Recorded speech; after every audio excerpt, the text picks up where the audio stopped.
श्री गणेशाय नमः। नमस्कार बंधुगण, जय सूर्यदेव। भागवत महापुराण ओडिया चैनल आपण मानक स्वागत। आज आपण मानक पई प्रस्तुत सूर्य पुराण। एही पुराण पाठ करिबा किंबा श्रवण करिबा द्वारा मनुष्य जीवन रे आरोग्य, तेज, सकारात्मक शक्ति एवं सफलता प्राप्त होइथाय। एही पवित्र ग्रंथ को पढ़िले बा शुणिले अनेक प्रकारर लाभ मिलता है। नियमित भावे सूर्य पुराण पाठ किंबा श्रवण करिबा, सूर्य को उपासना करिबा कौनसी प्रकारर चर्म रोग एवं आखि संबंधी रोग होई न थाए। एही पुराण श्रवण करिबा द्वारा मानसिक शांति एवं पुण्य प्राप्ति होई थाए। तेबे आसंत बंधुगण आरंभ करिबा सूर्य पुराण। चैनल जदि नुआ अछंती चैनल को सब्सक्राइब करी कमेंट बॉक्स रे जय सूर्यदेव लिखा को जमा भी कुंठाबोध करें। तेबे आसंतो आरंभ करिबा सूर्य पुराण। प्रथमे सूर्यदेवंकर स्तुति पाठ करिबा। जय जय आदिदेव जय निराकार, जय जय सहस्रांशु जय दिवाकर, धवलम्बुजधर कश्यपतनुज, महापापहर देव तेजराज सूर्य, महारौद्र महाज्ञानी सर्वलोक स्वामी, छाया प्राणधन जय जय अंतर्जामी, कोटि तेज राशि घेनी दिशु छ सुंदर, तिमिर विध्वंसी प्रतिभा अनंत भास्कर, वनज कुसुम सम श्रीअंग सुषमा, स्वतः प्रदीप्त तनु नाही ता उपमा, कर्णेहार कर्णे सोन कुंडल शोभित, बहु अछि कुंडलरु अमृत निरत, जय देव देव जय आदित्य हृदय, जय जय नारायण जय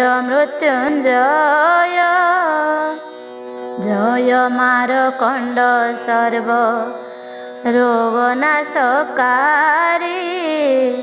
प्रणति जनर हृदय पापतापहारी,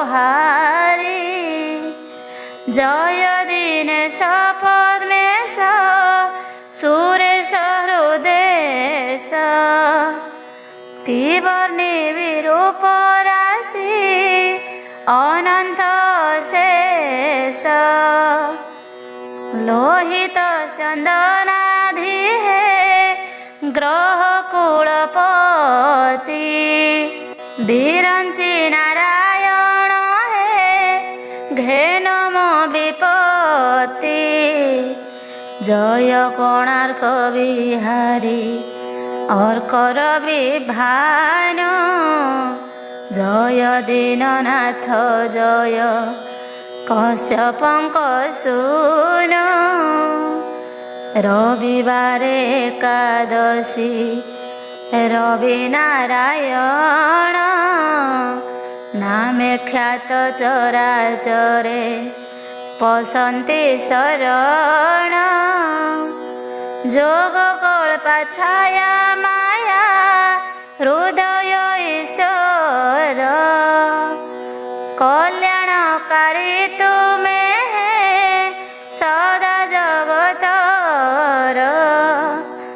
श्री कृष्ण नंदन शंभ निश्चल भक्ति, करि महाकुष्ठ रोग होइले मुक्ति, उदयाचल बिहारी ଘେନ ମୋ ଆରତି ଦୀନବନ୍ଧୁ ସ୍ଥାବର ହେ ଜଙ୍ଗମ ବିଭୂତି ଜୟ ଶରଣ ରକ୍ଷଣ ଅଗତିର ଗତି ତବ ପାଦ ପଦ୍ମେ ରହୁ ନିଶ୍ଚଳେ ମମତି ଅପ୍ରେମୟ ବିଶ୍ୱଜ୍ୟୋତି ରବି ନାରାୟଣ ପାତକୀ ଶେଖର ମୁହିଁ ଘେନ ହେ ଶରଣ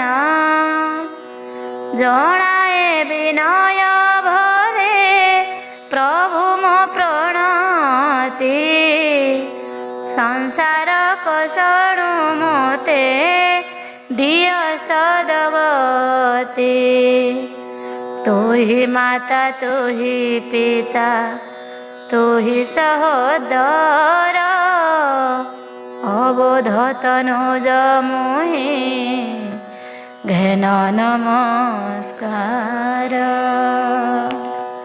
ଏବେ ଆସନ୍ତୁ ଆରମ୍ଭ କରିବା ସୂର୍ଯ୍ୟ ପୁରାଣ। ଆଜିର ବିଷୟ ରହିଛି କୁଜୃମ୍ଭ ଦୈତ୍ୟ ବଦ୍ଧ ଚରିତ। ତ୍ରୟୋଦଶ ଅଧ୍ୟାୟ। ପାର୍ବତୀ ଉବାଚ ମହେଶ୍ୱରଙ୍କୁ ବିସ୍ମୟେ ପୁଛେ ଗିରିସୁତ ଦୟାକରି କୁହ ନାଥ କୁଜୃମ୍ଭର କଥା। କୁଜୃମ୍ଭ ରାକ୍ଷସ ରାଜପୁତ୍ରଙ୍କୁ ବାନ୍ଧିଲା ତଦପରେ ଯେଉଁ ସବୁ ଘଟଣା ହୋଇଲା ସଂଶୟ ଫିଟାଇ କହିଦିଅ କମ୍ବୁ ପାଣି ପବିତ୍ର ହୋଇବି ମୁହିଁ ତବ ମୁଖ ଶୁଣି। ଶଙ୍କର ଉବାଚ ଶଙ୍କର ବୋଲନ୍ତି ଶୁଣ ଶୁଣ ଗୋ ଭବାନୀ ବନ୍ଦୀ ଘରେ ରହିଲେ ସେ ରାଜପୁତ୍ର ବେନି ଭୟ ସୈନ୍ୟମାନେ ତହୁଁ ପଳାଇ ଅଇଲେ ବିଦୁରଥ ରାଜାଙ୍କର ଆଗରେ କହିଲେ ଶୁଣିବା ହେଉ ଭୋଦେବ ଆମ୍ଭର ବଚନ ଦୈତ୍ୟପୁରେ ବନ୍ଦୀ ହେଲେ ତୁମ୍ଭର ନନ୍ଦନ। ସୈନ୍ୟମାନଙ୍କ ମୁଖରୁ ଏହା ଶୁଣି କରି ଅତିଶୟ ବ୍ୟାକୁଳିତ ହେଲେ ଦଣ୍ଡଧାରୀ ନିଜ ରାଜ୍ୟରେ ସେ ଦେଲେ ଏହି ଘୋଷଣାକୁ ଯେ ବଦ୍ଧ କରିପାରିବ କୁଜୃମ୍ଭ ଦୈତ୍ୟକୁ ମୁଦ୍ରାବତୀ କନ୍ୟା ତାର ପ୍ରିୟା ବୋଲାଇବ ଦେଶେ ଦେଶେ ଏହା ପ୍ରଚାରିଲେ ନରଧବ ରାଜା ଠାରୁ ପ୍ରଜା ଯାଇ ଶୁଣିଏ ବଚନ କେହି ସାହସୀ ନହିଲେ କରିବାକୁ ରଣ। ସେ କଥା କର୍ଣ୍ଣେ ଶୁଣିଲେ ରାଜାର ନନ୍ଦନ ବିଦୁରଥଙ୍କର ମିତ୍ର ଅଟନ୍ତି ସେ ଜାଣ ତାହାଙ୍କର ସୁତ ଯେ ବତ୍ସ ପ୍ରୀ ନାମ ତାର ସୈନ୍ୟ ସାଜି ରଣକୁ ସେ ହୋଇଲେ ବାହାର ପିତାଙ୍କ ଠାରୁ ମେଲାଣି ଘେନି ବେଗେ ଗଲା ବିଦୁରଥ ରାଜାଙ୍କ ଛାମୁରେ ଉଭା ହେଲା କର ଯୋଡ଼ି ଜଣାଇଲା ଆହେ ନର ସାଇଁ ମୋତେ ଆଜ୍ଞା ହେଉ ଦୈତ୍ୟକୁ ମୁଁ ବୋଧିବଇଁ। ତାହା ଶୁଣି ବିଦୁରଥ ଅତି ଆନନ୍ଦରେ ବୋଇଲେ ବାତ୍ସଲ୍ୟ ସ୍ନେହ ପରମ ଆଦରେ ରେ ପୁତ୍ର ତୋହର ପିତା ମୋ ମିତ୍ର ଅଟଇ ଏହା ପଦୁ ଯଦି ରଖି ପାରୁ ବାବୁ ତୁହି ମୁଦ୍ରାବତୀ କି ମୁଁ ତୋତେ କରିବି ପ୍ରଦାନ ବେଗେ ଯାଅ ଦୈତ୍ୟ ସୁତ କରରେ ନିଧନ। ତହୁଁ ନମସ୍କାର କରି ବତ୍ସ ପ୍ରୀ ଚଳିଲା ସେହି ବିବର ଦ୍ୱାରରେ ପ୍ରବେଶ ହୋଇଲା ବହୁ ସୈନ୍ୟଗଣ ତାଙ୍କ ସଙ୍ଗେ ଯାଉଥିଲେ ଧନୁ ଟଙ୍କାର ନାଦେ ସେ ମହି କମ୍ପାଇଲେ ଦୈତ୍ୟପୁର ହେଲା ଅତିଶୟ କମ୍ପମାନ ଦୂତ ହାତେ ପତ୍ର ଦେଲା ବତ୍ସ ପ୍ରୀ ବହନ ଦୈତ୍ୟରାଜ ପାଶକୁ ସେ ପତ୍ରରେ ମନ୍ତ ଲେଖିଅଛି ଯାହା ସବୁ ନରପତି ସୁତ ଶୁଣ ଗୋ ଭବାନୀ ତୁମ୍ଭେ ଏକ ମନ ହୋଇ, ସହଜେ କ୍ଷତ୍ରିୟ ସୁତ ନିର୍ଭୀକଟଇ। ଲେଖିଛି ଭୟ ନ କରି ଆରେ ରେ ଦଇତ, ମୋ ନାମ ବତ୍ସ ପ୍ରିମୋହି ଭୁବନର ସୁତ। ବିଦୁରଥ ରାଜା ମୋ ପିତାଙ୍କ ପ୍ରିୟତି, ଚୋରି କରି ଆଣିଛୁ ତୁ ତାହାଙ୍କ ଦୁହିତି। ପୁଣି ତାଙ୍କ ଦୁଇ ପୁତ୍ରଙ୍କୁ ରେ ବନ୍ଦୀ କରି, ରଖିଅଛୁ ତୋର ପୁରେ ଅନ୍ୟାୟ ଆଚରି। ଯଦି ତାଙ୍କ ପୁତ୍ର କନ୍ୟା ଦେଇ ତାଙ୍କ ଠାରେ, ଶରଣ ପଶିବୁ ତୁହି ବିନୟ ଭାବରେ। ତେବେ ଅବା ତୋର ପ୍ରାଣ ରହିପାରେ ଜାଣ, ନହିଲେ ନିଶ୍ଚୟ ତୋର ହୋଇବ ମରଣ। ସରଜାଳେ ତୋର ଭୁବନକୁ ପୋଡ଼ି ଦେବି, କେହି ରଖି ନ ପାରିବେ ଯାହା ମୁଁ କହିବି। ଏମନ୍ତ ଲେଖିଣ ବୀର ଦୂତ ହାତେ ଦେଲା, ସେ ଲେଖା ଗୋଟିକ ଘେନି ଦୂତ ଚଳିଗଲା। ରାକ୍ଷସ ଭବନେ ଯାଇ ପ୍ରବେଶ ହୋଇଲା, ସେ ରାକ୍ଷସ ଈଶ ଅଛି ସେ ସ୍ଥାନେ ଦେଖିଲା। ଲେଖା ନେଇ ତା ଛାମୁରେ ଥୋଇଦେଲା ଦୂତ, ତାହା ପଢ଼ି ଦୈତ୍ୟ କ୍ରୋଧେ ହେଲା ପ୍ରଜ୍ୱଳିତ। ବୋଇଲା କିଏ ଅଛରେ ଦୂତର ମୁଣ୍ଡ, କାଟି ଏହିଠାରେ କରିଦିଅ ଖଣ୍ଡ ଖଣ୍ଡ। ଦୁର୍ବାର ନାମେ ପ୍ରଚଣ୍ଡ ବୈତକ ଥିଲା, ଖଡ଼ଗେ ଦୂତର ମୁଣ୍ଡ କାଟି ପକାଇଲା। ଏଣେ ବତ୍ସ ବିଳମ୍ବ ଦେଖିଲା ଦୂତର, ବୋଇଲେରେ ସୈନ୍ୟ ଭାଙ୍ଗି ପଳା ଦୈତ୍ୟପୁର। ଯାହା ଯେଉଁଠାରେ ଅଛି ପକାଓରେ ଟାଳି, ପ୍ରାଚୀର ମେଢ଼ ମଣ୍ଡପ ଦେଉଳ ଟାଳି। ଯାହା ଯେଉଁଠାରେ ଅଛି ପକାଓରେ ଟାଳି। ଆଜ୍ଞା ପାଇ ସେନାମାନେ ସିଂହନାଦ କଲେ, ନାନାବିଧ ବୀର ବାଜା ମାନ ବଜାଇଲେ।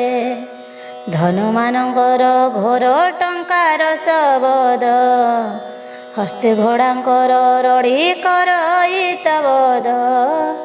ଶୁଣି ଅସୁର ଅସୁରୀ ମାନେ ଗଲେ ଥରି, କେବଳେ ଦଇତ କୂଳ ନିଶ୍ଚେ ଯିବ ମରି।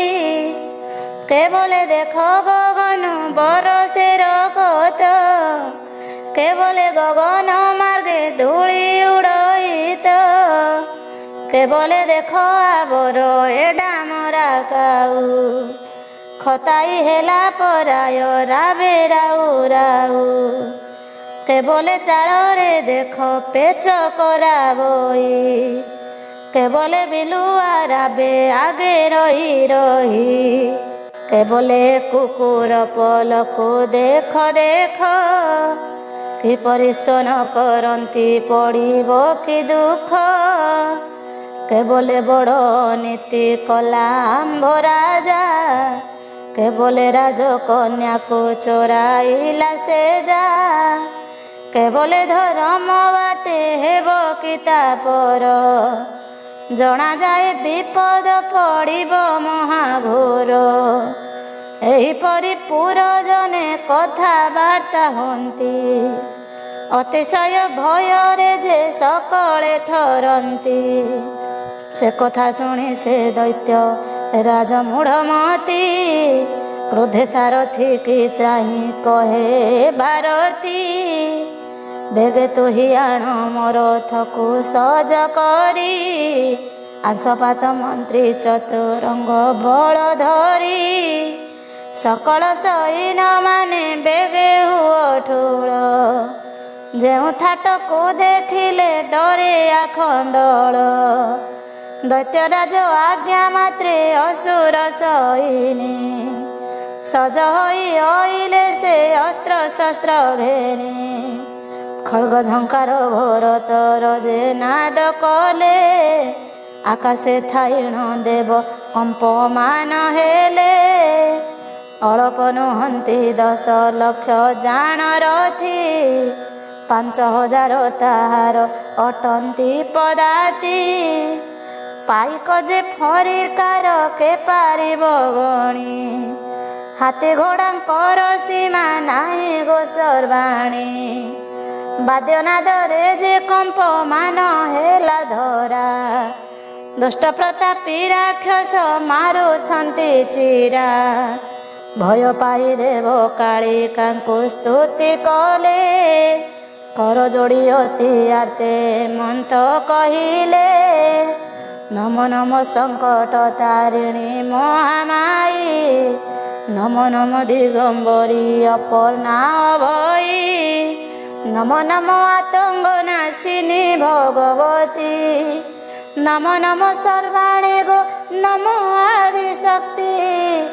ନମ ନମ ଦେବୀ ନିର୍ବିକାର ନିରାକାର, ନମ ନମ ଶଙ୍କରୀ ଗୋ ଭବ ଭୟହର। ନମ ନମ ଭଦ୍ରକାଳୀ ନମ ଅମ୍ବିକାଇ, ନମ ନମ ନାରାୟଣୀ ରକ୍ଷା କର ତୁହି। ଧରଣୀ ଶ୍ୱାସ କଲୁ ରକ୍ତ ବୀର୍ଯ୍ୟ ନାଶୀ, ଦୁଷ୍ଟଙ୍କୁ ବିନାଶ କରୁ କରେ ଧରିଅସି। ଦେବତାମାନେ ସର୍ବଦା ତୋ ଶରଣାଗତ, ତୁ ରକ୍ଷା ନ କଲେ କେ ରଖିବ ଆଗମାତ। ସୁପ୍ରସନ୍ନ ହୁଅ ଦୈତ୍ୟ ବଂଶ ହନ୍ତୁ ନାଶ, ଦେବତାଙ୍କ ସ୍ତବେ କାଳୀ ହୋଇଣ ସନ୍ତୋଷ। ତତକ୍ଷଣେ ଦୟା ବହି ଦର୍ଶନ ଦେଲେ, ମୁଁ ତୁମ୍ଭ ପାଇଁ କିରଣ କରିବି ବୋଇଲେ। ବତ୍ସପି ହସ୍ତରେ ବ୍ରହ୍ମ ସର ଗୋଟି ଦିଅ, ଶୁଣି ଦ୍ୱିଜ ରୂପରେ ଯେ ଗଲେ ଦେବରାୟ। ମନ୍ତ୍ରୀ ସହିତରେ ବ୍ରହ୍ମଅସ୍ତ୍ରଟି କି ଭଲେ, ଅତ୍ୟନ୍ତ ସ୍ନେହ ବତ୍ସପି ହସ୍ତେ ନେଇ ଦେଲେ। ଏଥୁ ଅନନ୍ତରେ ପୁଣି ସେ ଦୈତ୍ୟ ରାଜନ, ଦିବ୍ୟ ରଥ ଏକ ଗୋଟି କଲା ଆରୋହଣ। ବେନି ଥାଟ ଭେଟା ଭେଟି ହୋଇ ଯୁଦ୍ଧ କଲେ, ବେଳକୁ ବେଳ ସମର ବଢ଼ିଲା ପ୍ରବଳେ। ସମରେ ନିପୁଣ ସେ ପ୍ରତାପୀ ଦୈତ୍ୟ ରାଣ, ବିଚିତ୍ର ଯୁଦ୍ଧ ଜାଣଇ ନୃପତି ନନ୍ଦନ। କେତେବେଳେ ଶକ୍ତି ମାରେ କେବେ ମାରେ ଶୂଳ, କେତେବେଳେ ରଥେ ରହି କରଇ ସମର। କେତେବେଳେ ମତ ଗଜ ପୃଷ୍ଠେ ଆରୋହୀଣ, ବିନ୍ଧଇ ରାଜକୁମାର ଲକ୍ଷ ଲକ୍ଷ ବାଣ। ଅସୁର ସୈନ୍ୟ ପଡ଼ନ୍ତି ପ୍ରାଣକୁ ହରାଇ, ଭୟରଣେ ଅଗ୍ରସର ନ ହୋଇଲେ କେହି। ତା ଦେଖିଣ ଦୈତ୍ୟପତି କୋପେ ଉଗାଳଇ, ଏହି ସମୟରେ ଭଦ୍ର କାଳୀ ମହାମାଇ। ଯୁଦ୍ଧସ୍ଥଳେ ପଶି ଖड्ग କରେ ଝମକାଇ, ବହୁତ ଦୈତ୍ୟଙ୍କୁ ବଧ କଲେ ଅମ୍ବିକାଇ। ଚଣ୍ଡୀ ଯେ ଚାମୁଣ୍ଡୀ ଗଣ ପିଅନ୍ତି ରୁଧିର, ଦୈତ୍ୟବୀର ସଙ୍ଗେ ଯୁଝେ ସେ ବତ୍ସପି ବୀର। ପ୍ରତିସର କରି ଦୈତ୍ୟପତି ନିବାରଇ, କ୍ରୋଧେ ସେ ପ୍ରତାପୀ ଦୁଷ୍ଟ ବହୁ ଗାଳି ଦେଇ। କହିଆରେ ମାନବ ନ ଜାଣୁ ମୋ ଦର୍ପ, ଦେଖିଲେ ଡରନ୍ତି ମୋତେ ଦେବତା ଅଧିପ। ଯାର ପାଦ ଭରେ ମହି ହୁଏ ଥରହର, ସକଳ ମରେ ଯାର ଅଟନ୍ତି କିଙ୍କର। ଏମନ୍ତ ପ୍ରତାପୀ କିରେ ନ ଜାଣୁ କି ତୁହି, ଆଜି ତୋର କତେ ଚିତା ଘେନି ବଇଁ ମୁହିଁ। ବତ୍ସପି ବଇଲେ ଦୈତ୍ୟ ହୋଇଲୁ କି ବାଇ, ମୋହରି ହସ୍ତରେ ଜାଣ ତୋ ମୃତ୍ୟୁ ଛଇଁ। ଏହି କଥା ମନେ ରଖି ଥାଅରେ ଦଇତ, ଏମନ୍ତ କହିଣ 5 ବାଣରେ ତୁରିତ। ଦୈତ୍ୟପତିର ଧନକୁ କାଟି ପକାଇଲା, 10 ବାଣେ ତାର 2 ଖଣ୍ଡ ବିଦାରିଲା। 3 ବାଣେ ଛେଦିଲା ତା ସାରଥିର ଶିର, 20 ବାଣେ ଛେଦିଲା ତାର ରହୁବର।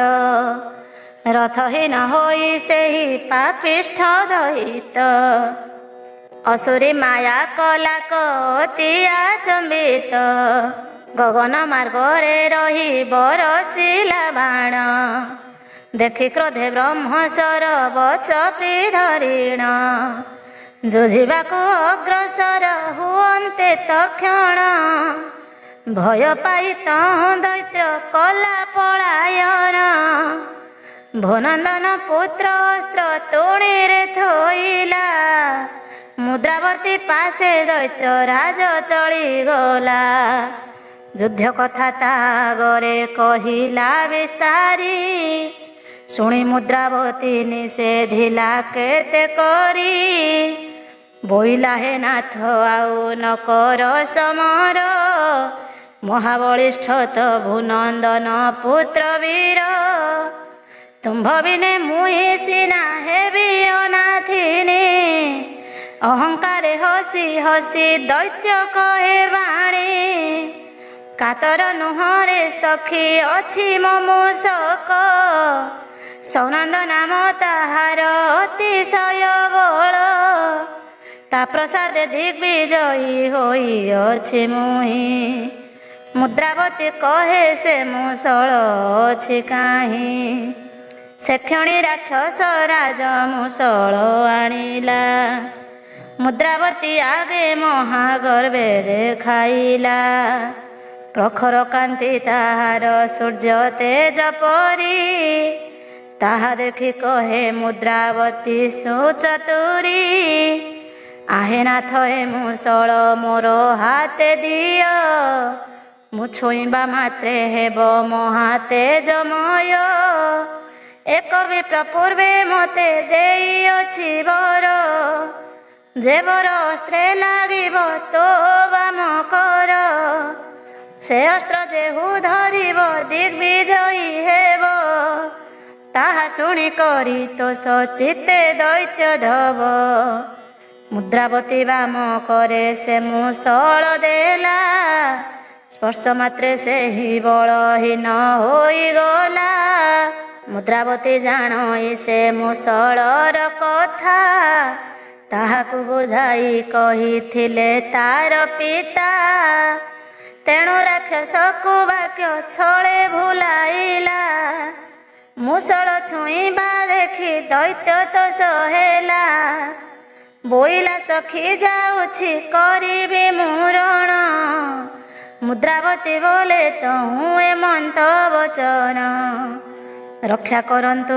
ଯୁଦ୍ଧରେ ତ୍ରିଶୂଳ ଧାରଣ ଯାଅ ଯାଅ ଯୁଦ୍ଧ କ୍ଷେତ୍ରେ ଯାଅ ହେ ବହନ ମେଲାଣି ଘେନି ସେଠାରୁ ଦୈତ୍ୟ ଚଳିଗଲା ମୂଷଳ ହସ୍ତେ ସେ ରଣସ୍ଥଳେ ପ୍ରବେଶିଲା 3 ଦିନ 3 ରାତି ଘୋର ଯୁଦ୍ଧ ହେଲା ଯୁଦ୍ଧି ଅଶକତ ହେଲା ସେହି ରାଜବଳା ଦୈତ୍ୟର ସୈନ୍ୟକୁ ଭଦ୍ର କାଳି ସଂହାରିଲେ କ୍ରମେ କ୍ରମେ ଦୈତ୍ୟ ବଳ ଶେଷ ହୋଇଗଲେ କେବଳ କୁଜୃମ୍ଭ ଦୈତ୍ୟ ରହିଛି ଜୀବନେ ବାଣେ ବିନାଶ ହୋଇଲେ ଆଉ ସୈନ୍ୟମାନେ ସେ ରାକ୍ଷସପତି କ୍ରୋଧେ ମୂଷଳକୁ ଧରି ବତ୍ସପିରଥେ ଫିଟିଲା ନେଇ କ୍ରୋଧ କରି ତେଜହୀନ ହୋଇ ଯାଇଥିବାରୁ ମୂଷଳ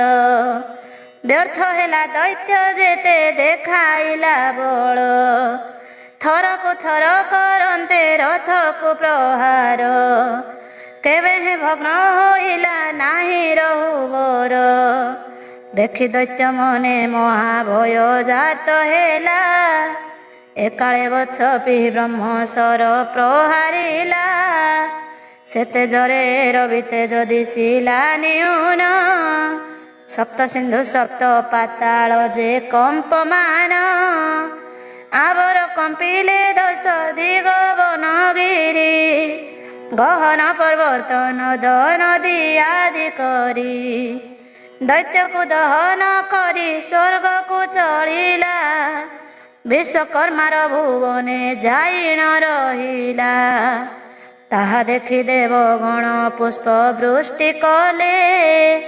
ଭୂନନ୍ଦନ ସୁତ ବତ୍ସ ପ୍ରୀତି ପ୍ରଶଂସିଲେ। ଗନ୍ଧର୍ବ ଅପ୍ସରା ମାନେ ଆନନ୍ଦିତ ହୋଇ ନୃତ୍ୟ କଲେ ବାଦ୍ୟ ଯନ୍ତ୍ର ସହ ଗୀତ ଗାଇ। ଉଶ୍ୱାସ ହୋଇଲା ତହୁଁ ବେନି ବସୁମତୀ। ଏ ସୂର୍ଯ୍ୟ ପୁରାଣ କଥା ସୁମଧୁରତି। इति श्री सूर्य पुराणे शिव उमा संवादे कुद्रुम्भ दैत्यवध कथने नाम त्रयोदश अध्याय। चतुर्दश अध्याय सुनीति सुमति मुख्य और मुद्रावतीर विवाह। पार्वती उवाच शुण हे साधवे मते दे दृढ़ मन। पार्वती पुछन्ति शिव पादरे बसीण। ଏହା ପରେ କିସ ହେଲା କୁହ ଦୟା ବହି। ତବ ମୁଖ ଶୁଣି ମୁହିଁ କୃତାର୍ଥ ହେବଇଁ। ଶଙ୍କର ଉବାଚ ଈଶ୍ୱର ବୋଇଲେ ସଖୀ ମନ ଦେଇ ଶୁଣ। ଏହା ପରେ ଯେଉଁ ସବୁ ହୋଇଲା ଘଟଣା। ସେ ଭୁବନେ ଅସୁର ଅସୁରୀ ଯେତେ ଥିଲେ। ସୈନ୍ୟ ପେଶୀ ତାଙ୍କୁ ଧରି ଆଣିଲା କଭଲେ। ବନ୍ଧନ କରିଣ ପ୍ରଜ୍ୱଳିତ ନଳରେ। ପକାଇ ଦେଲେ ବତ୍ସ ପ୍ରିୟତି କ୍ରୋଧ ଭରେ। ସୁନୀତି ସୁମତି ଦୁଇ ଭାଇଙ୍କୁ ସେ ଆଣି। ମୁଦ୍ରାବତୀ ସହରଥେ ବସାଇଣ ପୁଣି। ଭଲ ଦ୍ରବ୍ୟମାନ ଯାହା ଥିଲା ସେହୁପୁରେ। ତାହା ସବୁ ନେଇଣ ବତ୍ସ ପ୍ରିୟାନନ୍ଦରେ। ବିଦୁରଥ ନୃପତି ଛାମୁରେ ଦେଖାଇଲା। ଚରଣେ ପ୍ରଣମୀ ବୀର ଏମନ୍ତ ବୋଇଲା। ନିଅନ୍ତୁ ହେ तात ତୁମ୍ଭ କୁମର କୁମାରୀ। ତାହା ଦେଖି ଆନନ୍ଦିତ ହେଲେ ଦଣ୍ଡଧାରୀ। ବତ୍ସ କଥା ଶୁଣିଣ ଧନ୍ୟବାଦ ଦେଲେ। ରେ ବତ୍ସ ତୁ ହି ଯା ମାତା ହୋଇଲ ବୋଇଲେ। ତୋରି ଯୋଗୁ ପାଇଲି ମୋ ଦୁଇ ପୁତ୍ରଙ୍କୁ। ବତ୍ସ ପ୍ରି ବୋଇଲେ ଯୋଡ଼ି କରି ଯୁଗଳଙ୍କୁ। ଆପଣ ମୋ ପିତା ତୁଲ୍ୟ ଅଟନ୍ତି ନରେଶ। ଅବଜ୍ଞା କରିବି କେହ୍ନେ ମୁଁ ତବ ଆଦେଶ। ବ୍ୟର୍ଥ କଲା ଯେଣୁ କନ୍ୟା ସୁନନ୍ଦ ମୁଷଳ। ସୁନନ୍ଦା ନାମ ତାହାର ଦେଲେ ମହିପାଳ। ବତ୍ସପ୍ରୀଙ୍କୁ କନ୍ୟା ରତ୍ନ ପ୍ରଦାନ ସେ କଲେ। ପୁତ୍ରବଧୂ ପାଇ ଭୂନନ୍ଦନ ହର୍ଷ ହେଲେ। ରାଜା ହୋଇ ବତ୍ସପ୍ରୀ ଯେ ରାଜ୍ୟକୁ ପାଳିଲା। ସୁନନ୍ଦାକୁ ଘେନି ଅତି ଆନନ୍ଦେ ରହିଲା। ପୁତ୍ରକୁ ରାଜ୍ୟ ସମର୍ପି ଭୂନନ୍ଦନ ନୃପ। କଲେ ତୀର୍ଥ ବ୍ରତ ଦାନ ପୁଣ୍ୟ ଜପ ତପ। ସୁନନ୍ଦା ଗର୍ଭୋତ୍ପତ୍ତି ହେଲେ 12 ସୁତ। ତାଙ୍କ ନାମ ଶୁଣ ଆଗ ହିମାଦ୍ରି ଦୁହିତ। ସୁଚକ୍ର ପ୍ରବୀର ସୁର ପ୍ରାସୁ ଯେ ଆବର। ନରପତି ବାଳକ ସ୍ୱରୂପ କ୍ରମ ବୀର। ପ୍ରଚଣ୍ଡ ବିକ୍ରମ କ୍ରମ ଚଣ୍ଡ ସୁବିକ୍ରମ। ଏହି ଦ୍ୱାଦଶ କୁମର ଅତ୍ୟନ୍ତ ଉତ୍ତମ। ଏହାଙ୍କ ମଧ୍ୟରେ ଜ୍ୟେଷ୍ଠ ପ୍ରାଣୁ ରାଜା ହେଲା। ଅତି ସୁଖେ ରାଜ୍ୟ ପ୍ରଜା ମାନଙ୍କୁ ପାଳିଲା। ଆଉ ଭାଇମାନେ ତାର ପାଦ ପୂଜା କଲେ। କାଳକ୍ରମେ ଦିବ୍ୟ ଭୁବନକୁ ଚଳିଗଲେ। ସେହି ପ୍ରାସ ନୃପତିଙ୍କ ଔରସରେ ଜାଣ। ଜନମ ହୋଇଲା ଏକ ଗୋଟି ଯେ ନନ୍ଦନ। ପ୍ରଜାତି ବୋଲି ସେ ପୁତ୍ର ପରମ ଧାର୍ମିକ। କିଛି କାଳ ଅନ୍ତେ ସେହୁ ହେଲେ ପରଲୋକ। ପ୍ରଥମ ପୁତ୍ର ଖନିତ୍ର ନାମ ବୋଲାଇଲେ। ପରମ ଆନନ୍ଦେ ପ୍ରଜା ମାନଙ୍କୁ ପାଳିଲେ। ଦ୍ୱିତୀୟ ପୁତ୍ରର ନାମ ଉଦ୍ଧବସୁ ହେଲା। ତୃତୀୟ କୁମାର ମହାରଥ ବୋଲାଇଲା। ସୌରୀ ନାମ ଧାରୀ ଅଟେ ଚତୁର୍ଥ ନନ୍ଦନ। ପୁନୟ ବୋଲି ପଞ୍ଚମ ପୁତ୍ରଟିର ନାମ। ଏହିପରି ଯେ ସୁନନ୍ଦା ବିବାହ ଚରିତ, କହିଲି ତ ଆଗେ ପ୍ରିୟେ ତୋ ସକର ଚିତ୍ତ। ଏତେ ଶ୍ରୀ ସୂର୍ଯ୍ୟ ପୁରାଣେ ଶିବ ଉମା ସମ୍ବାଦେ ସୁନନ୍ଦା କନ୍ୟା ବିବାହ ବର୍ଣ୍ଣନେ ନାମ ଚତୁର୍ଦ୍ଦଶ ଅଧ୍ୟାୟ। ପଞ୍ଚଦଶ ଅଧ୍ୟାୟ ଖନିତ୍ର ନୃପତିଙ୍କର ଚରିତ୍ର। ପାର୍ବତୀ ଉବାଚ ଏଥୁ ଅନ୍ତେ ପାର୍ବତୀ ଯେ ଶିବ ପାଦ ଧରି, ଅତ୍ୟନ୍ତ ବିନୟ ଭାବେ କହନ୍ତି ଗୌରୀ। ଆହେ ପ୍ରାଣନାଥ ଶେଷେ କହିଲେ ଯେ କଥା, ଖନିତ୍ର ଆବର ଚାରି ଭାଇଙ୍କ ବ୍ୟବସ୍ଥା। ଭଲ କରି ବୁଝାଇ ଦିଅ ହେବେ ମୋତେ, ମନରୁ ସଂଶୟ ଦୂର ହୋଇବ ଯେ ମନ୍ତେ। ଶଙ୍କର ଉବାଚ ପାର୍ବତୀଙ୍କ ଭକ୍ତି ଦେଖି କହନ୍ତି ଈଶ୍ୱର, ଯା ପୁଛିଲ ପ୍ରିୟେ ଶୁଣ ମନ କରି ସ୍ଥିର। ପ୍ରଥମ ପୁତ୍ର ଖନିତ୍ର ରାଜ୍ୟ ରାଜା ହେଲେ, ପୁତ୍ର ପ୍ରାୟ ନିଜ ପ୍ରଜା ମାନଙ୍କୁ ପାଳିଲେ। ଚାରି ଭାଇଙ୍କୁ ଯେ ତାଙ୍କ ଚାରି ଦିଗେ ସେହି, ଉପରାଜା କରାଇଲେ ଆଗ ପ୍ରିୟ ସହି। ଖନିତ୍ର ସେମାନଙ୍କର ବଡ଼ ରାଜା ହେଲେ, ତାଙ୍କ ଆଜ୍ଞା ଚାରି ଭାଇ ପାଳିଥାନ୍ତି ଭଲେ। ଖନିତ୍ର କହନ୍ତି ଯାହା ନୁହେଁ ତା ଅନ୍ୟଥା, ସବୁ ଭାଇ ମାନିଥାନ୍ତି ସେ ଖନିତ୍ର କଥା। ଦୟାଳୁ ଧାର୍ମିକ ଶାନ୍ତ ମହତ ଗୁଣରେ, ପରିପୂର୍ଣ୍ଣ ଅଟଇ ସେ ଜଗତ ମଧ୍ୟରେ। ପର ଉପକାରୀ ପ୍ରଜା ବତ୍ସଳ ନରେଶ, ସତ୍ୟବାଦୀ ଜିତେନ୍ଦ୍ରିୟ ଅଟଇ ବିଶେଷ। ତାହାର ହୃଦୟ ଅଟେ ଅହଙ୍କାର ଶୂନ୍ୟ, ଅତ୍ୟନ୍ତ ବିନୟ ଗୁରୁଜନେ ବହୁମାନ୍ୟ। କରୁଥାଏ ଅନୁକ୍ଷଣେ ସେ ଖନିତ୍ର ବୀର, ମହାଜ୍ଞାନବନ୍ତ ସେ ଅଟଇ ମହାଧୀର। ଅତିଥି ସେବାରେ ନୀତି ପରମ ତୃପତି, ଗୋବ୍ରାହ୍ମଣ ଦେବ କାର୍ଯ୍ୟ ରଖିଥାଏ ମତି। ସର୍ବଦା ସେ ଚିନ୍ତୁଥାଏ ପ୍ରଜାଙ୍କ ମଙ୍ଗଳ, ତା ସମାନ ପୁଣ୍ୟ ଆତ୍ମା ନାହିଁ ଭୂମଣ୍ଡଳ। ତାହାର ନାମ ଧରି ଯେ ଯାତ୍ରା କରି ଯାଏ, ତା କାର୍ଯ୍ୟ ଗୋଟି ସଫଳ ହୁଏ ନିଶ୍ଚୟ। ପ୍ରଭାତରୁ ଉଠି ଯେ ଧରିବ ନାମ ତାର, ଅନ୍ତକାଳରେ ସେ ନିଶ୍ଚୟ ଯିବ ସ୍ୱର୍ଗପୁର।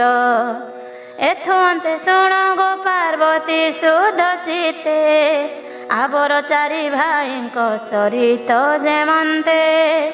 ପୂର୍ବ ଦିଗେ ସୌରୀ ନରପତି ବୋଲାଇଲା, ମହାରଥ ଉତ୍ତର ଦିଗାଧିପତି ହେଲା। ଦକ୍ଷିଣ ରାଜା ହୋଇଲା ଉଦବ ସୁବୀର, ପୁନୟ ହେଲା ପଶ୍ଚିମ ଦିଗେ ନରବର। ସୌରୀଙ୍କର ମନ୍ତ୍ରୀ ବିଶ୍ୱ ଦେବୀ ନାମେ ଖ୍ୟାତ, ଦିନେ କାନ୍ତରେ ସେହି ନୃପଙ୍କ ସହିତ। କଥୋପକଥନ ଛଳେ କହିଲା ନୃପ, ମୋ ବଚନ ଶୁଣ ଏବେ ରାଜ୍ୟର ଧୀପ। ଯାହାର ଅଧୀନେ ଅଛି ସସାଗରା ପୃଥ୍ୱୀ, ଯାପାଦ ପୂଜା କରନ୍ତି ନୃପତି ନୀତି। ଏହି ପୃଥିବୀରେ ସେହି ଅଟେ ମହାରାଜା, ଆଉ ରାଜା ମାନେ ତାର ଅଟନ୍ତି ପରଜା।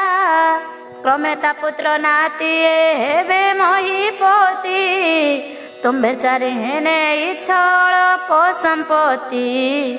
ଅରକ୍ଷିତ ହେବେ ତୁମ୍ଭ ପୁତ୍ର ନାତି ଗଣ, ଅକାରଣେ ହେବ ତୁମ୍ଭରଟି ରାଜପଣ।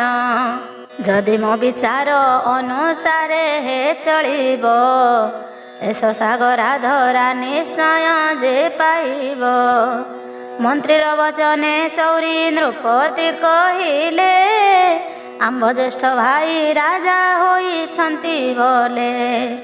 ତାଙ୍କ ଆଜ୍ଞାକାରୀ ଅଟୁ ଆମ୍ଭେ ଚାରି ଭାଇ, ଅନୀତି କଥା କେ ମନ୍ତେ କହ ହେ ଠାଇ। ଏକ ପୃଥିବୀ କି ଆମ୍ଭେ ଅଟୁ ଚାରି ଭାଇ, ପିତୃ ସମଜ୍ୟେଷ୍ଠ ସହୋଦରଟି ଅଟଇ, ଏକ ଗର୍ଭରୁ ତ ଆମ୍ଭେ ହୋଇଅଛୁ ଜାତ, ଜ୍ୟେଷ୍ଠ ଭାଇଙ୍କର ପତ୍ନୀ ଜାଣ ମାତୃଦତ୍ତ, କେଉଁପରି ଏ ଅନ୍ୟାୟ କାର୍ଯ୍ୟ ଅଗ୍ରସର, ହୋଇବୁ ହୋ ଆମ୍ଭେ ମାନେ କହୁଛ ଏ ଗିର, ନୁହଁ ଏ ସୁବିଚାର ବୁଝ ନିଜେ ଚିତେ, ଜାଣି ଶୁଣି ଅବିଚାର କରିବୁ କେମନ୍ତେ, ସୌରୀଙ୍କ ବଚନେ ବିଷ ଦେବୀ କହେ ବାଣୀ, ଯେଉଁ କଥା କହିଲ ହେ ସୌରୀ ନୃପମଣି, ତାହା ଅଙ୍ଗୀକାର କରୁଅଛି ମୁହିଁ ଏବେ, ପୃଥ୍ୱୀ 5-7 ନୁହେଁ ଏକା ହେଲା ଯେବେ, ତୁମ୍ଭେ ଜ୍ୟେଷ୍ଠ ହୋଇ ଏକ କର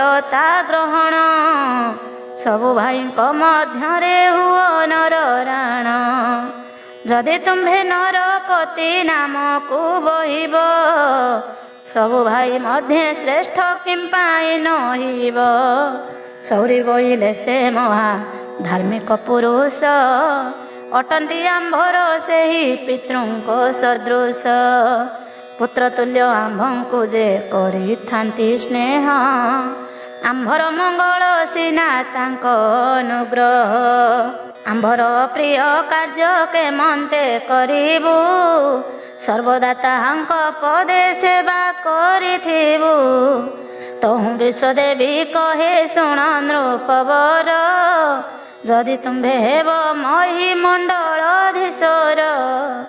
ତୁମ୍ଭର କିଙ୍କର ହେବେ ସବୁ ଭାଇମାନେ, ଏକଥାକୁ ବିଚାର ନ କର କିମ୍ପା ମନେ, ନୀତିଜ୍ଞ ପଣ୍ଡିତ ମାନେ ନୀତି ଶାସ୍ତ୍ରୀ ଯାହା କହିଛନ୍ତି ଏକ ମନେ ଶୁଣ ଏବେ ତାହା, ସେମାନେ ହୋଇବେ ରାଜା ପ୍ରାର୍ଥୀ ହେ ଭୂପତି, ଜ୍ୟେଷ୍ଠ କନିଷ୍ଠର ଭେଦ ନାହିଁ କିଛି ଏଥି, ଯେ ନୃପତି ହୁଏ ସେହି ଶ୍ରେଷ୍ଠ ବୋଲି ଜାଣ, ଜ୍ୟେଷ୍ଠ ଭାଇ ତା କନିଷ୍ଠ ହୁଅଇ ପ୍ରମାଣ, ମନ୍ତ୍ରୀର କୋଟ ବଚନେ ସୌରୀ ନୃପବର, ସମ୍ମତ ହେଲେ ଯେପରି ହୁଏ ତାହା କର, ତହୁଁ ଅତି ହରସରେ ବିଷ ଦେବୀ ଯାଇ, ନୃପତିଙ୍କ ପୁରୋହିତ ଆଗେ ଦେଲା କହି, ଚାରି ଭାଇଙ୍କର 4 ପୁରୋଧା ଯେ ଥିଲେ, ମନ୍ତ୍ରୀ ମୁଖକୁ ସେ କଥା ସକଳେ ଶୁଣିଲେ, ସେମାନଙ୍କୁ ଚାହିଁ ମନ୍ତ୍ରୀ କହିଲା ଏ ମନ୍ତ, ତୁମ୍ଭେମାନେ ଏହି କ୍ଷଣି ଯାଅ ହେ ତୁରିତ, ଯେଉଁପରି ଖନିତ୍ରର ଦେହ କ୍ଷୟ ହେବ, ସେହିପରି ଉପାୟଟି ସମସ୍ତେ କରିବ, ମନ୍ତ୍ରୀର ବଚନେ ପୁରୋହିତ ଚଳିଗଲେ, ମାରଣ ବିଦ୍ୟା ମନ୍ତ୍ରକୁ ସର୍ବେ ପାଠ କଲେ, ସେ ବିଦ୍ୟାରେ କୃତ୍ୟା ଉତ୍ପାଦନ ଯହୁଁ କଲେ, 4 କୃତ୍ୟା 4 ମୂର୍ତ୍ତି ଧରିଣଇଲେ, ଅତ୍ୟନ୍ତ ଭୀଷଣ ରୂପ ଦିଶଇ ତାଙ୍କର, ପ୍ରବେଶିଲେ ସେ ଖନିତ୍ର ନୃପତି ପାଶର, ଦେଖିଲେ ଯେ ନୃପତି ପରମ ଯେ ଧାର୍ମିକ, ଦୟାଳୁ ଶାନ୍ତ ସୁଶୀଳ ପରଜା ପାଳକ, ତାଙ୍କ ଧର୍ମ ବେଳକୁ ଏ ନ ପାରିଲେ ସହି, 4 କୃତ୍ୟା ସେଇଠାରୁ ଗଲେ କପଳାଇ, କ୍ରୋଧେ ପୁରୋହିତ ମାନଙ୍କୁ ସେ ଖାଇଗଲେ, ବିଷ ଦେବୀ ମନ୍ତ୍ରୀଙ୍କି ଯେ ଗୋଡ଼ାଇ ଖାଇଲେ, ସେହି 4 କୃତ୍ୟା ଅତିଶୟ ଭୟଙ୍କରୀ, ତୀକ୍ଷ୍ଣ ମୁନା 16 ମାନ କରିଥିଲେ ଧରି, ଆକାଶକୁ ଲାଗିଅଛି ତାହାଙ୍କ ବଦନ, ମୂଷଳ ପରାଏ ପୁଣି ତାଙ୍କ ଦନ୍ତମାନ, ପର୍ବତ ପରାଏ ଦେହ ଅତି ଦୀର୍ଘତର, ଶାନ୍ତ ହେଲେ ଖାଇ 5 ଜଣଙ୍କୁ 17, ଧର୍ମବର୍ଣ୍ଣ ରକ୍ଷା ହେଲା ସେ ସୌରୀ ନୃପତି, ଏମନ୍ତ ପାର୍ବତୀଙ୍କର ଆଗେ ପଶୁପତି, କହନ୍ତେ ସନ୍ତୋଷ ହେଲେ ଗିରିରାଜ ସୁତା, ସୁଧାର ସାଧୁ ଏ ସୂର୍ଯ୍ୟ ପୁରାଣର କଥା। ଏତେ ଶ୍ରୀ ସୂର୍ଯ୍ୟ ପୁରାଣେ ଶିବ ଉମା ସମ୍ବାଦେ ଖନିତ୍ର ରାଜାଙ୍କ ବର୍ଣ୍ଣନେ ନାମ ପଞ୍ଚଦଶ ଅଧ୍ୟାୟ। ଷୋଡ଼ଶ ଅଧ୍ୟାୟ ଖନିତ୍ର ନୃପତିଙ୍କର ସ୍ୱର୍ଗାରୋହଣ।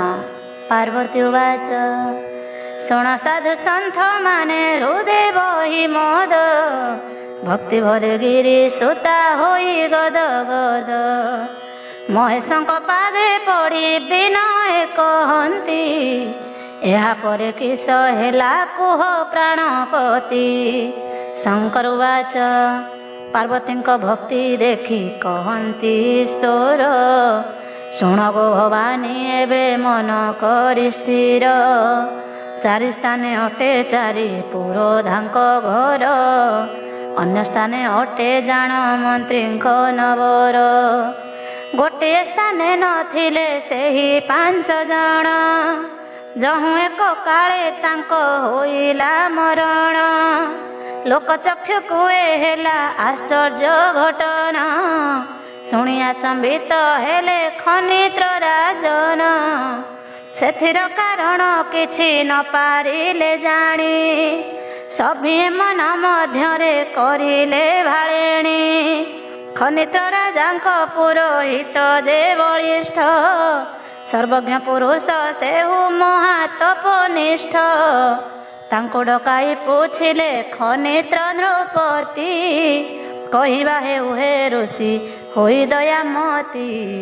ଚାରି ଭାଇଙ୍କର ପୁରୋହିତ ଏହି କାଳେ, ମନ୍ତ୍ରୀ ସହିତରେ କାହିଁ ପାଇଁ ମରିଗଲେ।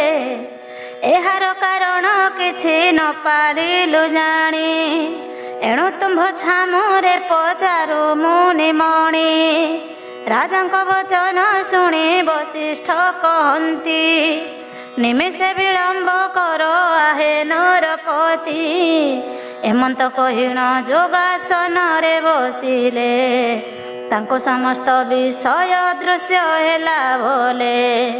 ତାପରେ ରାଜାଙ୍କୁ ସବୁ କଥା ସେ କହିଲେ, ଶୁଣି ଖନିତ୍ର ସମସ୍ତ ବ୍ୟାକୁଳିତ ହେଲେ।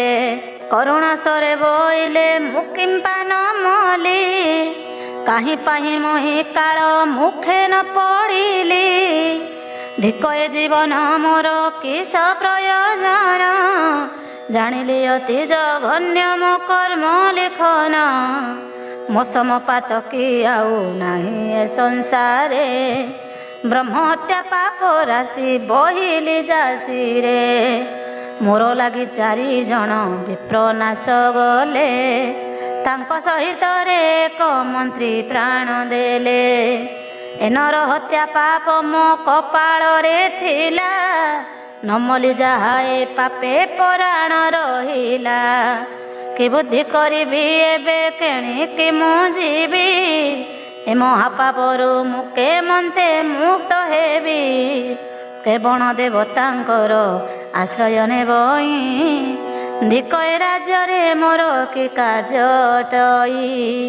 ଏ ମାୟା ସଂସାରେ ଈଶ୍ୱରଙ୍କ ଖେଳ ଘର, ମିଥ୍ୟା ହି ଦ୍ୱାରା ପୁତ୍ର ସମ୍ପତ୍ତି ଆଦର।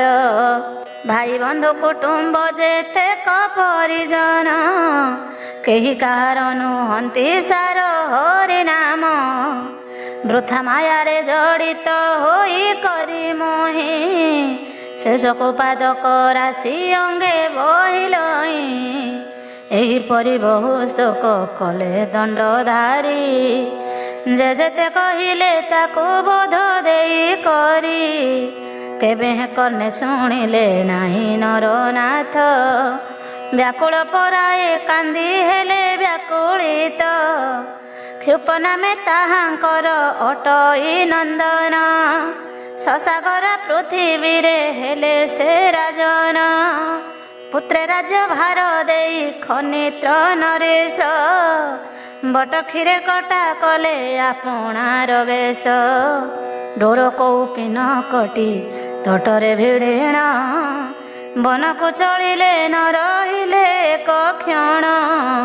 ତପସ୍ୱୀ ବେଶରେ ରାଜା ବନବାସ ଗଲେ, ଶ୍ରୀହରିଙ୍କ ପାଦ ପଦ୍ମେ ଚିତ୍ତ ନିବେଶିଲେ। ତିନି ପତ୍ନୀ ତାହାଙ୍କର ସେ ପରମା ସତୀ, ନୟନେ ଦେଖି ସେମାନେ ପତିଙ୍କର ରୀତି। ରାଜବେଶ ଅଳଙ୍କାର ମାନ ତ୍ୟାଗ କରି, ପତି ସଙ୍ଗେ ଚଳି ଗଲେ ସେ ତିନି ସୁନ୍ଦରୀ। ତର୍ପେ ପତିଙ୍କ ସଙ୍ଗତେ ଦେହ କଲେ କ୍ଷୀଣ, ବାର ବାର ବରଷ ସେ ଛାଡ଼ିଲେ ଜୀବନ। ଖନିତ୍ର ରାଜା ଚରିତ୍ର ପୂର୍ବ କାହାଣୀ, ଶୁଣିଲ ଟିକେ ଗୋ ହେମବନ୍ତଙ୍କ ଦୁଲଣୀ। ସଦାଶିବଙ୍କ ମୁଖରୁ ଶୁଣି ଶୈଳପୁତ୍ରୀ, ସନ୍ତୋଷ ଲଭିଲେ ଯେ ଆନନ୍ଦ ମନେ ଅତି। ନୀତି ଶ୍ରୀ ସୂର୍ଯ୍ୟ ପୁରାଣେ ଶିବ ଉମା ସମ୍ବାଦେ, ଖନିତ୍ର ରାଜ ସ୍ୱର୍ଗଗମନେ ନାମ ଷଷ୍ଠଦଶ ଅଧ୍ୟାୟ। ସପ୍ତଦଶ ଅଧ୍ୟାୟ ବିବିଂଶ ରାଜା ଚରିତ୍ର ବର୍ଣ୍ଣନ। ପାର୍ବତୀ ଉବାଚ ହରଙ୍କ ପାଦରେ ଦେବୀ ରଖିବେ ନିକର, ଭକ୍ତିପୂତ ପ୍ରେମରେ ବୋଲନ୍ତି ସେହି ଗୀର। ଆହେ ଷୋଳ ପାଣି ମୁହିଁ ତୁମ୍ଭ ପରିଚାରି, ଏ ଉତ୍ତାରୁ କିସ ହେଲା କୁହ ତା ବିସ୍ତାରି। ତବ ମୁଖ ଶୁଣି ମୁହିଁ କୃତାର୍ଥ ଲଭିବି, ଶ୍ରଦ୍ଧା ହେଉଅଛି ମନେ ଆବର ଶୁଣିବି। ଅଧୀନା ଠାରେ ସୁଦୟା ବହି ଆଉ କିଛି, କହିବା ହେଉ ଶ୍ରୀପଦେ ଦୟିନୀ କରୁଛି। ଶଙ୍କର ଉବାଚ ଗିରିଜାଙ୍କ ମୁଖ ଚାହିଁ କହନ୍ତି ଶଙ୍କର, ଶୁଣ ଗୋ ଶୈଳ ନନ୍ଦିନୀ ମନ କରି ସ୍ଥିର। ଖନିତ୍ର ନନ୍ଦନ କ୍ଷୁପ ନୃପତି ହୋଇଣ, ପୁତ୍ର ସମ କରି ପ୍ରଜା କଲେ ସେ ପାଳନ। ନିର୍ଧନ ହୋଇ ଜଣେ କେ ରାଜ୍ୟରେ ନଥିଲେ, ଋତୁ ଅନୁସାରେ ଇନ୍ଦ୍ର ବରସନ୍ତି ଭଲେ। ଯାଗ ଯଜ୍ଞ ଦାନ ବ୍ରତ ସବୁ ସମୟରେ, କରୁଥାନ୍ତି ଯେ ଦ୍ରୌପଦୀ ଆନନ୍ଦ ମନରେ।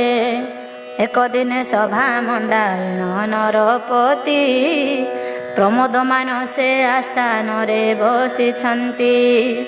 ଏହି କାଳେ ସୁତଗଣ ରାଜାଙ୍କ ପାଶରେ, ବୋଇଲେ ହେ ନୃପ କିସ କହିବୁ ଛାମୁରେ।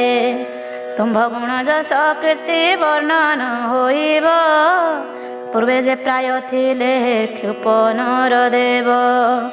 ଆପଣ ସେହି ପରାୟ ପାଳୁଥିଲେ ମହି, ଏକ ମୁଖେ ତବ ମହିମା ହେ ନୁହେଁ କହି।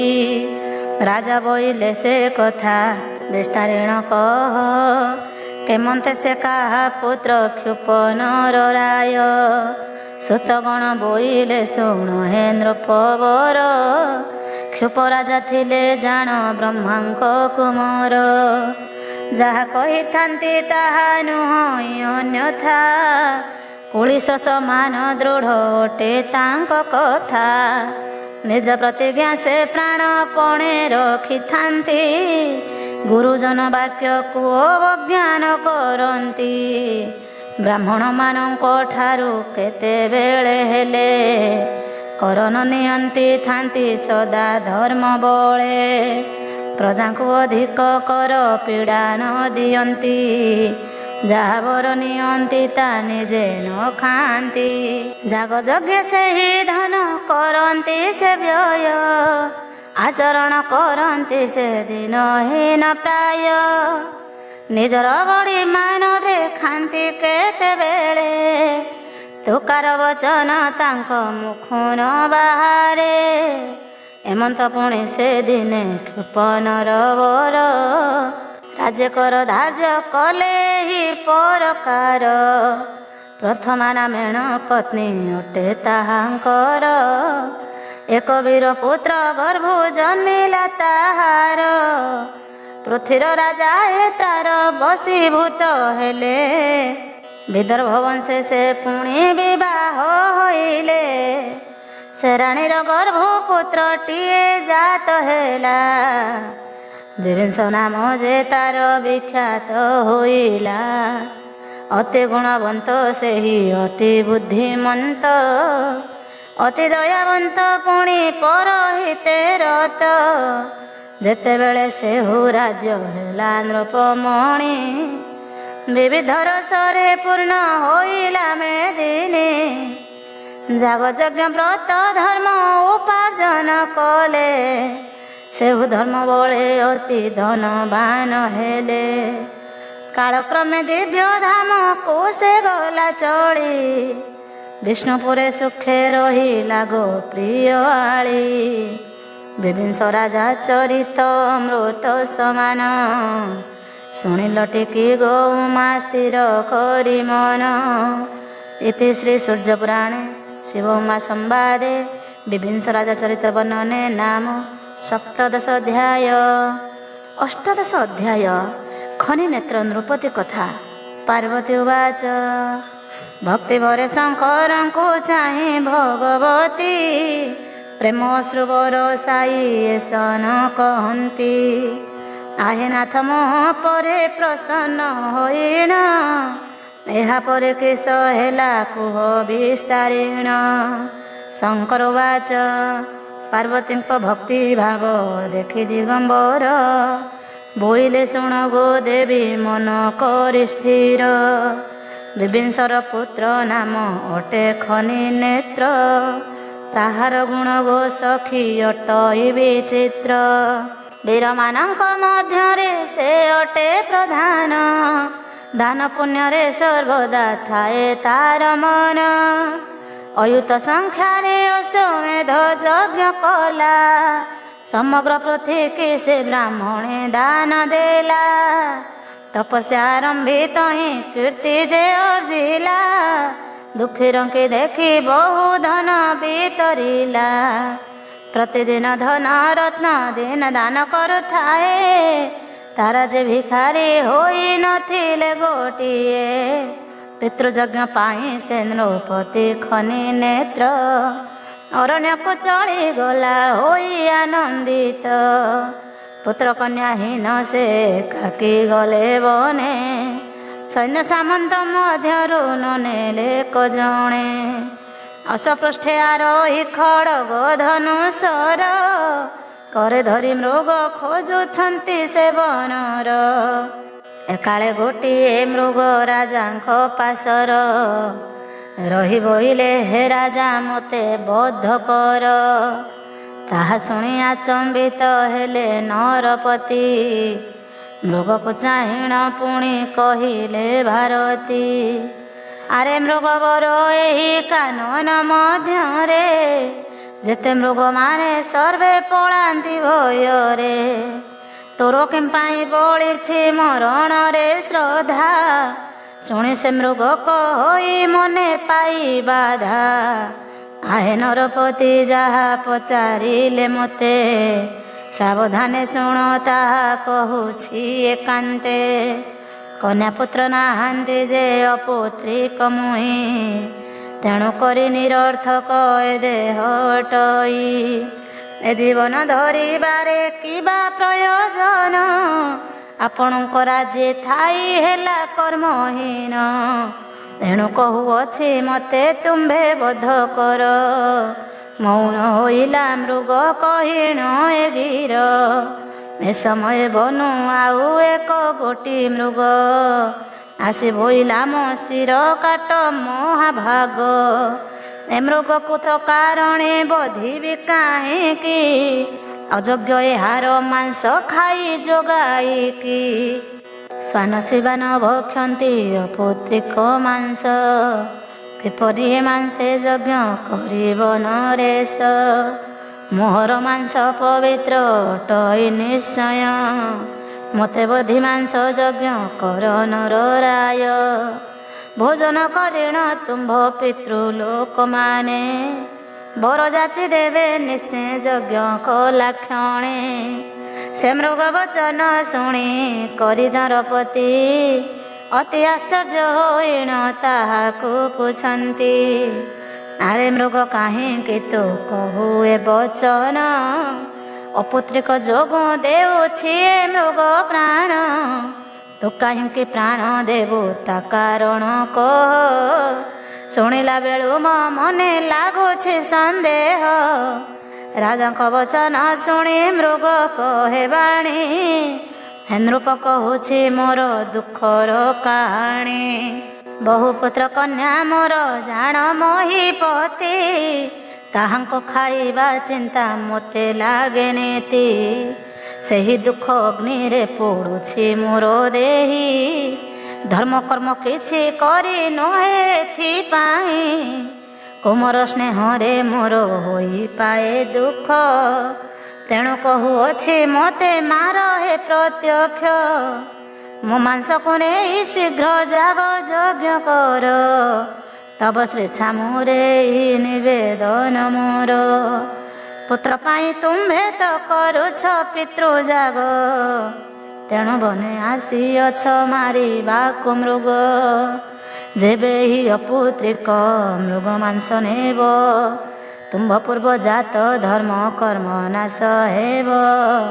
ଯେନେ ସୁଗନ୍ଧିନୀ ରହେ ଦୁର୍ଗନ୍ଧ ସ୍ଥାନରେ, ଏହା ମାଂସେ ଧର୍ମ ହାନି ହେବ ସେ ପ୍ରକାରେ। ରାଜା ବୋଇଲେ ଯଦ୍ୟପି ପୁତ୍ର କନ୍ୟା ପାଇ, ଚିନ୍ତା ଅନଳେ ଦହନ ହୁଏ ତୋର ଦେହି। ତେବେ ସନ୍ନ୍ୟାସୀ ହୁଅ ତୁ ଆରେ ମୃଗବର, କାହିଁ ପାଇଁ ଆତ୍ମାଘାତୀ ହେବୁ ତୁ ଏଠାର। ତା ଶୁଣି ମୃଗ କହି ଆହେ ମହିପାଳ, ସହଜେ ତ ମୃଗ ଜାତି ଅଟନ୍ତି ଦୁର୍ବଳ। ଦିବାରାତ୍ର ଭୟରେ ବ୍ୟାକୁଳ ହେଉଥାନ୍ତି, ଶ୍ୱାନ ଶୃଗାଳ ଯେ ସିଂହ ବ୍ୟାଘ୍ରକୁ ଡରନ୍ତି। ଆବର ମନୁଷ୍ୟମାନେ ମୃଗ ବଧିବାକୁ, ରଙ୍କ ପରି ହେଉଥାନ୍ତି ଫୁଲାଇଣ ବୁକୁ। ଏହି ଭୟ ମୃଗ ସଦା ଦଳବଦ୍ଧ ହୋଇ, ଚରୁଥାନ୍ତି ବୁଲୁଥାନ୍ତି ଏକାକୀ ନ ରହି। ମୁଁ ଯେନେ ଏକାକୀ କାହିଁ ରହିବି ରାଜନ, ଯେ ସ୍ଥାନେ ସେ ସ୍ଥାନେ ଥିଲେ ନିଶ୍ଚୟ ମୋ ମରଣ। ହୋଇଛି ତ ଏଥିପାଇଁ ଏହି ସୁଯୋଗକୁ, କାହିଁକି ଛାଡ଼ିବି ମୋତେ ପେଶ ହେ ସରକୁ। ପୁଣ୍ୟବନ୍ତ ପ୍ରାଣୀ ହାତେ ଜୀବନ ଗଲେ, କୃତାର୍ଥ ହୋଇବି ମୁହିଁ କି ହେବ ବଞ୍ଚିଲେ। ପୁଣି ଏହି ମାଂସ ମୋର ଦେବତା କାର୍ଯ୍ୟରେ, ଲାଗିବ ଯେ ମନ୍ତ ବସିବି ମୁଁ ବୈକୁଣ୍ଠରେ। କି ଦୁଃଖ କହିବି ତୁମ୍ଭ ଆଗେ ନରନାଥ, ବହୁ କୁଟୁମ୍ବିକ ଯେତେ ଦୁଃଖ ହୁଏ ପ୍ରାପ୍ତ। ଯେ କଷ୍ଟ ଦିଏ ପ୍ରାଣୀଙ୍କି ସ୍ନେହ ମମତା, କିଏ କହିପାରେ ଆହେ ନୃପ ସେହୁ କଥା। ସେ ସମୟ ଅନ୍ତର ହୁଅନ୍ତି କନ୍ୟା ପୁତ୍ର, ଯେ କାଳରେ ସେ ପରି ଅସ୍ଥିର ହୁଏ ଚିତ୍ତ। ତାହା କହୁଅଛି ଶୁଣ ଆହେ ନର ସାଇଁ, ସବୁବେଳେ ମନ ଛନ ଛନ ହୋଇଥାଇ। ବୁଲୁଛନ୍ତି ବନେ ମୋର କୁମାରୀ କୁମର, କେତେବେଳେ ଦେଖିବି ମୋ ଚିତ୍ତ ହେବ ସ୍ଥିର। କେବେ କେବେ ହିଁ ଚିନ୍ତା ଜନ୍ମଇ ମୋ ମନେ, ଜାଲ ପକାଇ ବ୍ୟାଧ କି ରଖିଲା ବନ୍ଧନେ। କିବା ହିଂସ୍ର ଜନ୍ତୁ ମୋ ପିଲାଙ୍କୁ ଦେଲା ଖାଇ, ଏହିପରି ନାନା ଚିନ୍ତା ମୋ ମନେ ଜନ୍ମଇ। ଶୁଣି ମନେ ମନେ ଭାବେ ହିଂସ୍ର ଜନ୍ତୁ ଯେତେ, ଏହି ସମୟରେ ଯେବେ ସକଳ ମରନ୍ତେ।